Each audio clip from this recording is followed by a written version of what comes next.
Good day, Sir Joshua. I'm Rodeline J. Manero, student nurse from Level 3, Section 2, and today I will be having a video recitation about the COPD, specifically the asthma.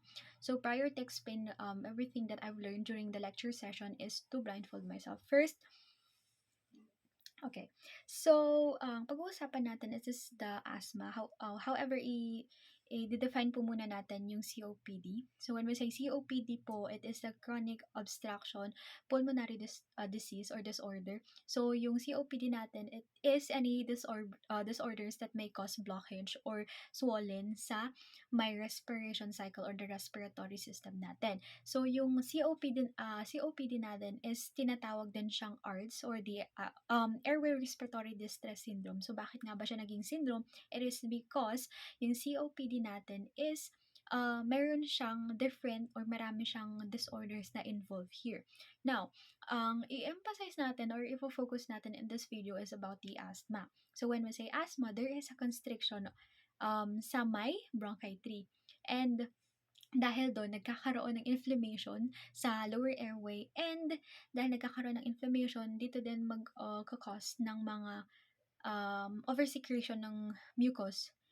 And then yung mga risk factors natin is yung patient natin is nag-smoke or yung patient natin is nagkaroon ng respiratory infection or there is an invasion of allergens. So yung pathophysiology natin is initially nagkakaroon ng pag-invade ng mga allergens sa may upper airway pero hindi siya na-filter out.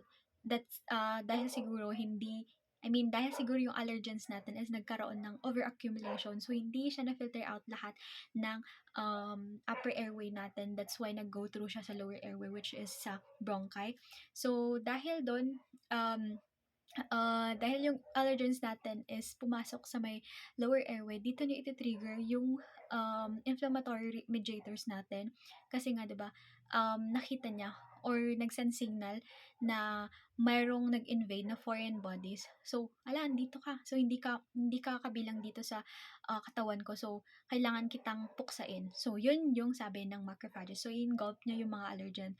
However, hindi niya pupuksa yun. That's why magkakaroon ng allergic reaction si patient natin. So, dito na papasok yung primary cough. And then, yung primary cough, iti-trigger na palalo yung histamine, which is yung histamine natin is one of the IgE or the immunoglobulin enzymes natin. And then, yung histamine natin is, yun yung chemical substance na nilalabas ng inflammatory mediators natin. So, isa sa mga ginagawa ni histamine is yung inflammation. So, 'di ba nagkakaroon ng primary cough. So, hindi naman ibig sabihin na nagkaroon ng primary cough is isang ubo lang yun.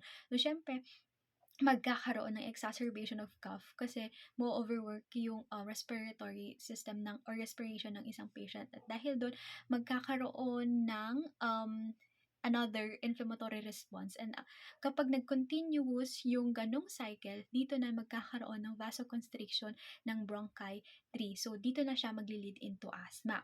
And dito na papasok yung different signs and symptoms that is associated sa asthma. So, yung asthma natin is nung discussion, sinabi ni Sir na mas madali naming maintindihan if there is an acronym for us to remember it easily. So, yung signs and symptoms natin here is asthma. So, doon na lang natin mas maaalala. So, yung A is for the audible wheezes. So, bakit nga ba nagkakaroon ng audible wheezes sa asthma?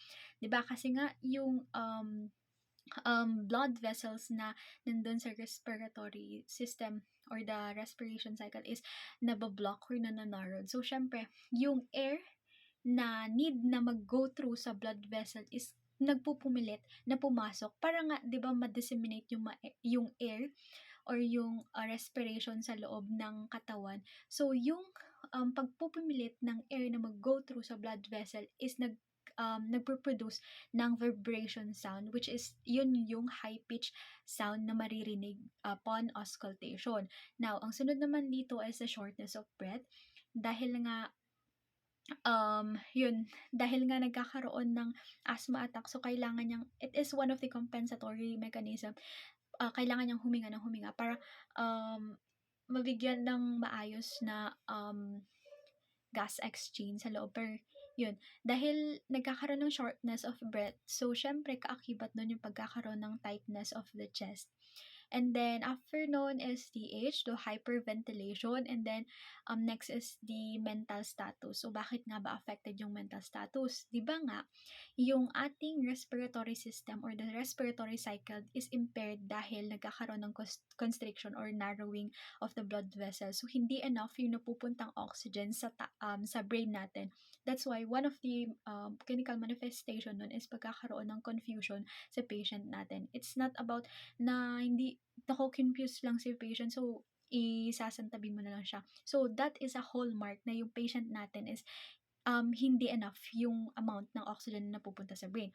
Now, ang next naman natin is the absence of wheezes. So, 'di ba yung sa una audible wheezes? So, bakit meron pang absence of wheezes? So, hindi ka matutuwa if walang wheezes na maririnig sa patient mo. Kasi yung absence of wheezes, especially for those diagnosed ng asthma, is yun yung indication that your patient will have a severe asthma attack. So, bakit nga ba siya nagkakaroon ng absence of wheezes? Kasi 'di ba na sinabi ko na yung audible wheezes is the turbulent sound na napoproduce ng air na nagpupumilit na pumasok doon sa blood vessel. Dito, kaya nagkakaroon ng absence of wheezes is indication siya na nagkakaroon na ng severe blockage and narrowing of the blood vessel. So, hindi na makakapasok yung air doon. So, wala ka na maririnig na wheezes. So, that is a severe type or severe scenario na mangyayari sa patient mo. That's why i-call mo na or i-report mo na sa um, physician niya. Now, after nun is the medication. So, una nating i-relieve is the DOB or the difficulty of breathing of the patient. So, ang ibibigay natin is the bronchodilator. So, ang mga nandito is the salbutamol and the Symbicort or Symbicort. I don't know how to pronounce that, but that's it. So, ang pinakamagandang ibigay dyan is the Symbicort or the Symbicort kasi fast-acting effect siya. And then, pwede din nating ibigay yung Duovent or the Salbu-Ipra. So, bakit nga ba siya dalawa? Kasi nga, it is because of the half-life. Yung isa is the short-acting lang and yung isa is hindi. And then, cholinergic yung Ipra. And then, in order for us to relieve or to reduce the inflammation is magbibigay tayo ng corticosteroids. Like, for example, the hydrocortisone.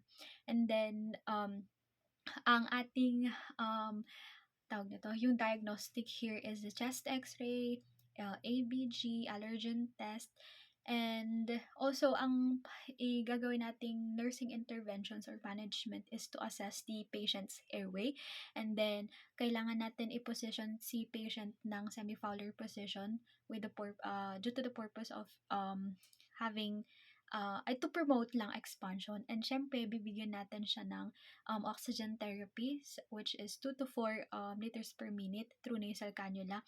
And then encourage natin si patient na mag oo nga, provide tayo ng mga breathing technique, like for example yung deep breathing technique, and also encourage natin si patient na wag siyang basta wag siyang pumunta sa mga area na merong or magkakapag-cause ng mga allergens or mga irritants or mga pollutants. And then also, i-promote natin yung smoking cessation. Kasi nga, di ba, yung smoking is one of the risk factors sa asthma that can further aggravate the well-being of an asthmatic patient po natin. Thank you po.